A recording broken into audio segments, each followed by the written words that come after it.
వీక్షకులకు స్వాగతం, నమస్కారం.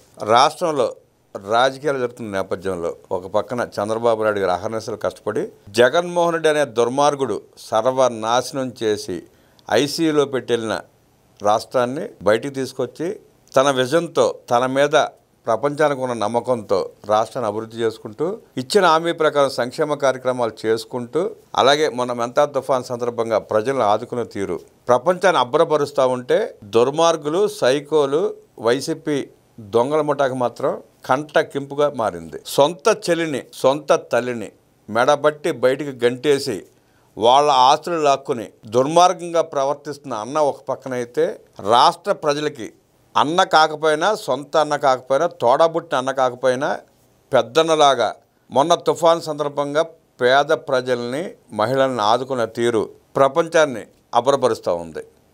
దుర్మార్గుడు అన్న ఒకవైపు, అన్న కాని అన్న పెద్ద మనసుతో చేరదీసిన చంద్రన్న వెనకున్న ప్రజల మనోగతం తెలుసుకునే ప్రయత్నం చేద్దాం.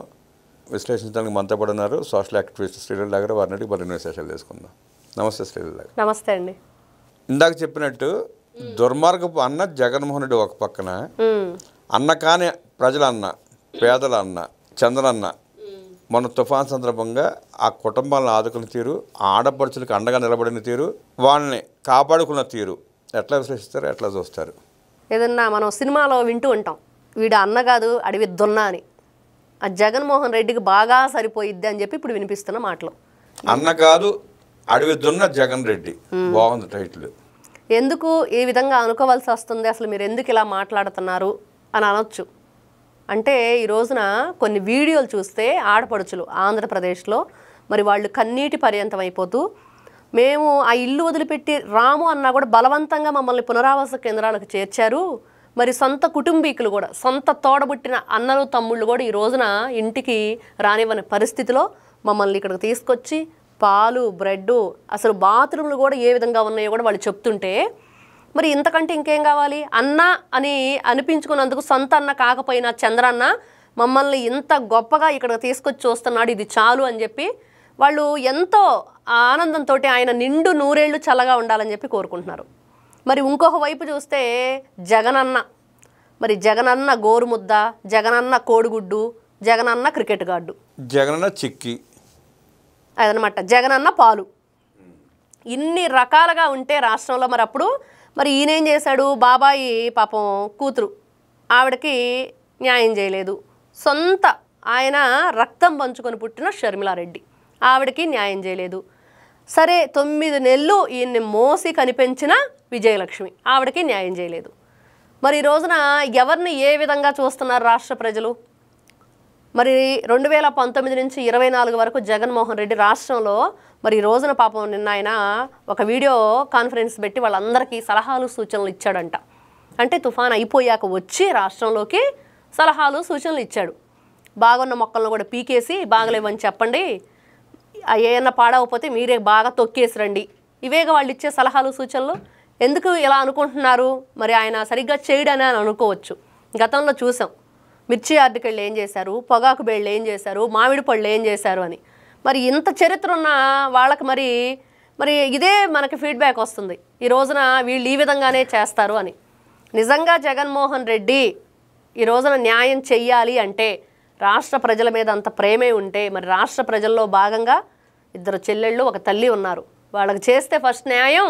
అప్పుడు ఈ రోజున నోర్లు వేసుకొని విరగబడుతున్న వీళ్ళ సోషల్ మీడియా, మరి దానిలో ఉన్న కొంతమంది మరి వాళ్ళని ఏమనాలో కూడా అర్థం కాని పరిస్థితి. వాళ్ళు వచ్చేసి మైకులు పెట్టేసుకొని ఓతగా రెచ్చిపోయి చంద్రబాబు నాయుడు గారు వచ్చి సమాధానం చెప్పాలి, లోకేష్ గారు వచ్చి సమాధానం చెప్పాలని మాట్లాడుతున్న తీరు ఇవన్నీ చూస్తూ ఉంటే ఒక్కసారి ఈ వీడియోలు వాళ్ళకి చూపిస్తే బాగుండు. మరి చూశారో మరి చూడకుండా వదిలేశారో తెలియదు. కానీ మొన్న ఇంకో ఆవిడ మాట్లాడిందండి, ఆవిడకి బీపీ 200 ఉందంట. విపరీతంగా మరి ఆ తుఫాన్లో మరి వీళ్ళు తీసుకొచ్చి ఆ పునరావాస కేంద్రంలో గర్భిణీ స్త్రీలను ముందుగానే హాస్పిటల్లో అడ్మిట్ చేయటం కానివ్వండి, పసిపిల్లలకి పాలు బ్రెడ్ ఇవ్వటం కానివ్వండి. ఇంకో పెద్ద ఆయన మాట్లాడుతున్నాడు, ఆ రేకులన్నీ ఇరిగిపోయి చెట్లన్నీ వచ్చి వాటి మీద పడిపోయి వాళ్ళను కూడా బలవంతంగా తీసుకొచ్చారంట. ఆయన చెప్తున్నాడు, మేము అక్కడ ఉన్నడితే చాలా ఇబ్బంది పడేవాళ్ళం, వీళ్ళు తీసుకురావటం వల్లే ఈ రోజున కొంచెం ప్రశాంతంగా ఇక్కడ ఉంటున్నాము, ఆరోగ్య పరిస్థితి కూడా వీళ్ళు చూస్తున్నారు అనేది మనం వింటున్నాం. మరి ఇన్ని రకాలుగా చూస్తూ ఉంటే మరి వీళ్ళ గగ్గోలేంటి, వీళ్ళు ఎందుకు ఏమి చేయటం లేదని అంటున్నారు?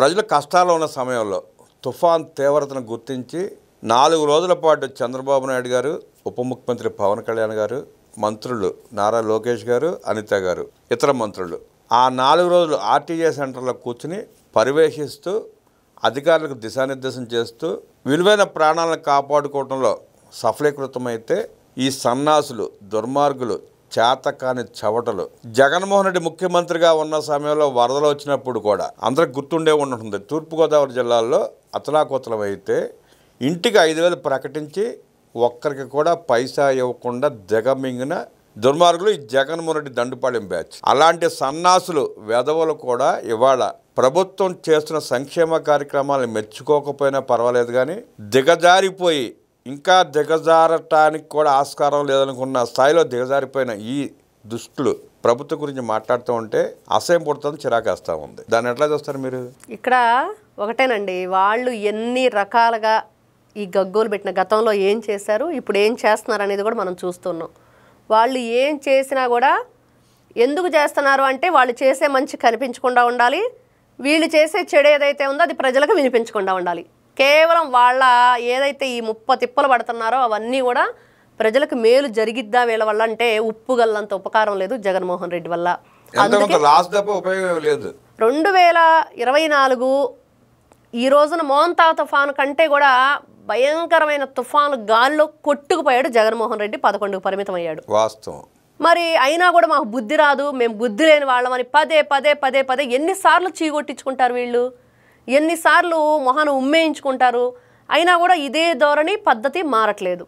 మరి ఏం చెయ్యాలి వీళ్ళంటే ప్రజలందరూ ఒకటే కోరుకుంటున్నారు, మేము 5 సంవత్సరాలు పడ్డాము, తప్పక మా చెప్పులతో మా చెంపలే పగలగొట్టుకొని ఎంత పెద్ద తప్పు చేశాము, దొంగ చేతికి తాళాలు ఇచ్చాము, దొంగని తెలియక మునివేషం వేసుకొని వచ్చేసి రావణాసురుడు సీతను ఎత్తుకుపోయినట్లుగా రాష్ట్రాన్ని అపహరించాడు జగన్మోహన్ రెడ్డి.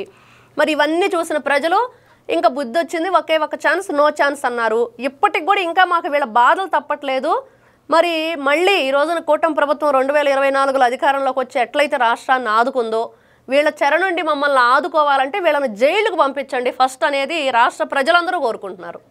బురదగొంటలో డొల్లే పందులు ఎలాగైతే తమకు అంటిన బురదని ఎదటాళ్ళకి అంటించే ప్రయత్నం చేస్తుందో అదే తరహాలో అదే తంతులో ఈ వైఎస్ఆర్ కాంగ్రెస్ పార్టీ దొంగల ముఠా ప్రయత్నాలు చేస్తోందని 2024 ఎన్నికల్లో ప్రజలు ఎలాగైతే తరిమి కొట్టి వాళ్ళకి స్థానాలు లేకుండా చేశారో అలాగే ఈనాడు కూటమి పెద్దలు కూడా వాళ్ళ అరాచకాలను బయటపెట్టి వాళ్ళ దోపిడీని బయటపెట్టి వాళ్ళని అరెస్ట్ చేస్తే తప్ప ఈ రాష్ట్రానికి ప్రజలకి రక్షణ లేదంటూ విశ్లేషించిన శ్రీలా గారికి ధన్యవాదాలు తెలియజేస్తూ నమస్కారం.